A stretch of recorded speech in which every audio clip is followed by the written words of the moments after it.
في فقرات، في آيات، في مفاتيح، وفي فقرات بالأدعية مفاتيح.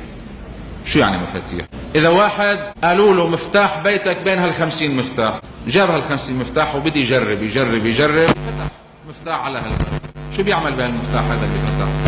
يهتم فيه، إذا بده يظهر من البيت بينتبه له، بده يجي على البيت بيشوف إنه بيفقده إنه معه حتى يروح هلا على البيت ولا لا، مش هيك؟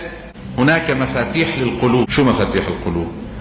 لما بنكون عم نقرأ قرآن كريم أو نسمع قرآن وبنوصل لعند آية يا عبادي الذين أسرفوا على أنفسهم لا تقنطوا من رحمة الله، وتشوف هالآية دخلت لهون وتفاعل الإنسان معها، خليه ينتبه إنه هالآية مفتاح لقلبه، بده يحفظها ويصير يكررها، لأنه مفتاح اللي بيفتح على البيت ما بتزته، تحتفظ به.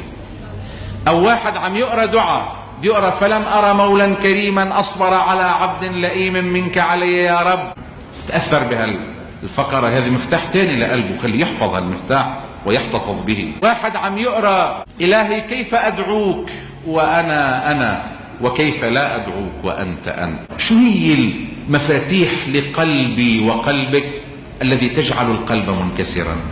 مثلا ممكن واحد يكون مفتاح بيكسر قلبه، ويلي كلما كبر سني كثر الذنوب. مفاتيح كسر القلب ينبغي استعمالها في هذه الليلة.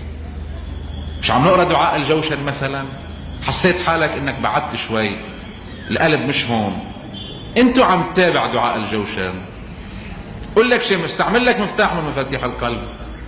تذكر انه الليلة ليلة قدر، ان الله عز وجل عند المنكسرة قلوبهم. الانكسار ينبغي ان نحرص عليه، لانه هو الرأس، رأس المال في هذه الليلة وفي كل ليلة.